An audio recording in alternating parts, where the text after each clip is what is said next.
महाराष्ट्र चुनाव पर अजीत पवार का बड़ा दावा। अजीत पवार बोले, महायुति को 175 से ज्यादा सीटें मिलेंगी। बारामती सीट पर अपने ही भतीजे को बड़े मार्जिन से हराने का अजीत पवार का ऐलान। अजीत पवार के दावे ने शरद पवार और महाविकास अघाड़ी की उड़ाई नींद। नमस्कार, स्वागत है आपका। आप देख रहे हैं द न्यूज और मैं रानी गुप्ता आपके साथ। इस वक्त की बड़ी खबर सामने आ रही है महाराष्ट्र से। दरअसल महाराष्ट्र में वोटिंग की तारीख जैसे जैसे नजदीक आ रही है वैसे वैसे मुकाबला रोचक होता हुआ दिखाई दे रहा है।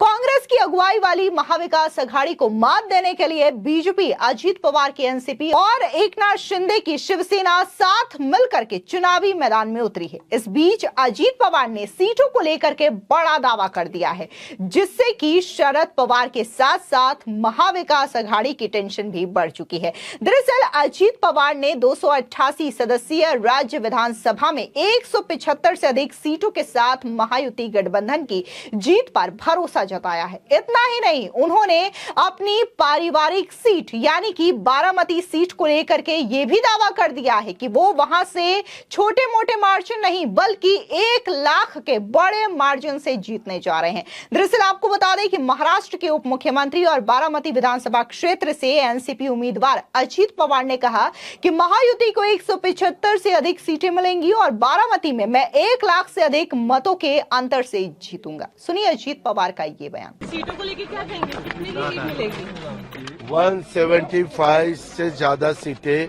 महायुति को मिलेगी और बारामती में मैं 1 लाख से ज्यादा वोट से चुनाव जीतूंगा। आपको बता दें, अब जिस तरीके से अजीत पवार ने यह दावा कर दिया है, न सिर्फ महाराष्ट्र में महायुति की कितनी सीटें आएंगी बल्कि बारामती सीट जो कि शरद पवार के लिए एक वर्चस्व की लड़ाई बनी हुई है, इस सीट को लेकर के अजीत पवार का यह कहना है कि वो वहां से जीतेंगे और छोटे मोटे अंतर से नहीं बल्कि 1 लाख के बड़े मार्जिन से जीतने जा रहे हैं। अब इससे शरद पवार की टेंशन बढ़ चुकी है और साथ ही साथ उद्धव ठाकरे, नाना पटोले समेत पूरे के पूरे महाविकास अघाड़ी की टेंशन बढ़ी हुई है। इस बीच आपको बता दें कि नेताओं की प्रतिक्रिया भी देखने को मिल रही है, जहां पर बीजेपी के नेता और प्रवक्ता शाइना एनसी का बयान भी सामने आया है। उन्होंने क्या कुछ अजीत पवार के इस दावे को लेकर के कहा है, आप भी सुनिए।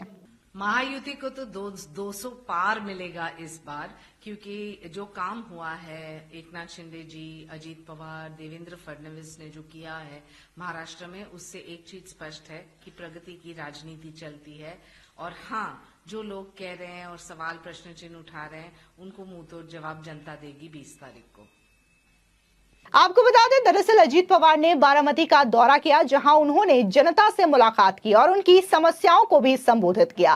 बारामती विधानसभा क्षेत्र से साल 1993 से ही 7 बार के विधायक रहे अजीत पवार अपने भतीजे योगेंद्र पवार के खिलाफ चुनाव लड़ रहे हैं, जो विधानसभा चुनाव में अपना पहला चुनावी अभियान चला रहे हैं। आपको याद दिला दें कि लोकसभा चुनाव में बारामती सीट पर अजीत पवार ने अपनी पत्नी सुनेत्रा पवार को अपनी चचेरी बहन सुप्रिया सुले के खिलाफ चुनावी मैदान में उतारा था। हालांकि चुनाव में सुनेत्रा पवार को हार का सामना करना पड़ा था और यहां पर सुप्रिया सुले ने जीत दर्ज कराई थी। आपको बता दें कि पिछले साल जुलाई में अजीत पवार ने 40 विधायकों के साथ पार्टी से बगावत कर ली थी। 54 विधायकों वाली एनसीपी पार्टी एक झटके में ही 2 गुटों में बंट गई। वहीं अजीत गुट यानी कि अजीत पवार की जो एनसीपी है, बीजेपी और शिंदे गुट की शिवसेना साथ मिलकर के सरकार चला रही है। अजीत पवार को देवेंद्र फडणवीस के साथ राज्य का उप मुख्यमंत्री बनाया गया है। आपको बता दें, जिस तरीके से फिलहाल महाराष्ट्र में सरकार चल रही है, यहां पर 3 पार्टी हैं, तो वहीं दूसरी ओर अगर बात हम महाविकास अघाड़ी की करें तो यहां पर भी 3 पार्टी है, जिसमें उद्धव ठाकरे की शिवसेना शामिल है और इसके अलावा शरद पवार की एनसीपी और कांग्रेस शामिल है। तो वहीं दूसरी ओर जिस तरीके से कांग्रेस ने महाराष्ट्र चुनाव को लेकर के अपना घोषणा पत्र जारी किया है, इस पर तमाम तरीके की प्रतिक्रियाएं देखने को मिल रही है। खासकर बीजेपी कांग्रेस के इस घोषणा पत्र को लेकर के हमलावर नजर आ रही है, क्योंकि यहां पर बीजेपी के नेताओं का यह कहना है कि ऐसे ही वादे कांग्रेस ने न सिर्फ हिमाचल की जनता से किया, तेलंगाना की जनता से किया, बल्कि कर्नाटका की जनता से भी किया, लेकिन उन्होंने अपने कोई भी वादे निभाए नहीं है। अब ये सेम वादा जो है वो महाराष्ट्र में कर रही है। इस बीच आपको बता दें कि बीजेपी के प्रवक्ता शहजाद पूनावाला का रिएक्शन देखने को मिला और उन्होंने कहा कि कांग्रेस जहां जहां भी सत्ता में आई है वहां पर उसने लूट, महंगाई और बर्बादी ही मचाई है। सुनिए शहजाद पूनावाला का ये बयान। सबसे महत्वपूर्ण बात यह है कि जिन लोगों को बटोगे तो कटोगे या एक रहोगे तो सेफ रहोगे, ये बयान सांप्रदायिक लगता है, उनको वोट जिहाद और वोट जिहाद के लिए दिए गए फतवे खंडन लायक नहीं लगते। यदि 180 मुस्लिम तंजीमें एक तरफा होकर अपील करती है कि धर्म के आधार पर महाविकास अघाड़ी, जो महाविभाजन अघाड़ी है, उसको समर्थन दिया जाए, तो क्या उसका खंडन किया है? क्या रईस शेख, जो समाजवादी पार्टी के विधायक है, जिन्होंने कहा है कि मुसलमानों को आरक्षण धार्मिक आधार पर दिया जाना चाहिए, उसका खंडन किया है क्या एमवीए ने? क्या ये सच बात नहीं है कि कांग्रेस की ही साथी केरला में लेफ्ट पार्टीज ने कहा है कि कांग्रेस जमात इस्लामी का समर्थन दे रही है और तुष्टीकरण की राजनीति में लीन है? ये तो आरोप लेफ्ट पार्टीज लगा रही है, ये भी झूठ है क्या? क्या ये सच नहीं है कि मरियम आलम से लेकर समाजवादी पार्टी और कांग्रेस के अनेकों नेताओं ने मुस्लिम एक हो जाओ और वोट बैंक एक हो जाओ की बातें की है? तो जब प्रत्यक्ष ही सारी चीजें दिख रही है तो उसको प्रमाण की आवश्यकता नहीं लगती। उलेमा बोर्ड ने जो मांगे रखी है, इन मांगों पर तो कांग्रेस ने अलग अलग राज्यों में काम किया भी तो है ना। कहीं पर उन्होंने कहा है कि आरएसएस पर प्रतिबंध लगना चाहिए, कहीं पर उन्होंने मुसलमानों को आरक्षण देते हुए ओबीसी का आरक्षण काट लिया है, कहीं पर उन्होंने वक्फ बोर्ड के संशोधन का विरोध भी किया है।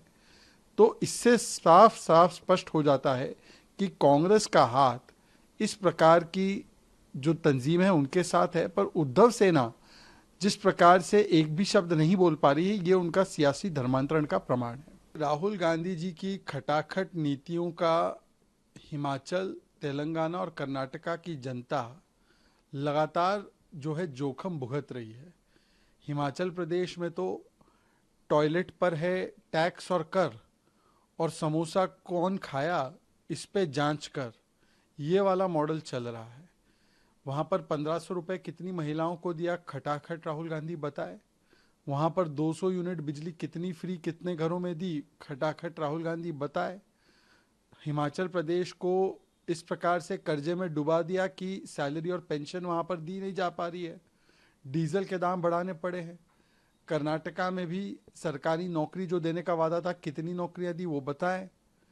तो इस प्रकार से कांग्रेस जहां जहां भी सत्ता में आई वहां पे उसने लूट, महंगाई और बर्बादी मचाई, और इसीलिए अब जनता ये खटाखट वाले मॉडल पर भरोसा नहीं करने वाली है। दरअसल आपको बता दें कि महायुति गठबंधन में भारतीय जनता पार्टी, एकनाथ शिंदे के नेतृत्व वाली शिवसेना और अजीत पवार के नेतृत्व वाली एनसीपी शामिल है। इसका मुकाबला महाविकास अघाड़ी से हो रही है, जिसमें कि कांग्रेस, उद्धव ठाकरे की शिवसेना और शरद पवार की एनसीपी शामिल है। आपको बता दें कि महाराष्ट्र में 20 नवंबर को मतदान होगा और वोटों की गिनती जो है, यानी कि नतीजे 23 नवंबर को सामने आएंगे। और आपको बता दें कि 23 नवंबर वो तारीख होगी जिस दिन ये क्लियर हो जाएगा कि आखिर महाराष्ट्र की सत्ता में कौन काबिज हो रहा है, महायुति या फिर महाविकास अघाड़ी। फिलहाल इन चीजों को लेकर के सर्वे भी सामने आ रहे हैं, जिसमें अधिकतर सर्वे में देखने को मिल रहा है कि महायुति की सरकार बनती हुई दिखाई दे रही है। फिलहाल इस पूरे मामले को लेकर के आपकी क्या राय है, हमारे कमेंट सेक्शन में जरूर बताएं।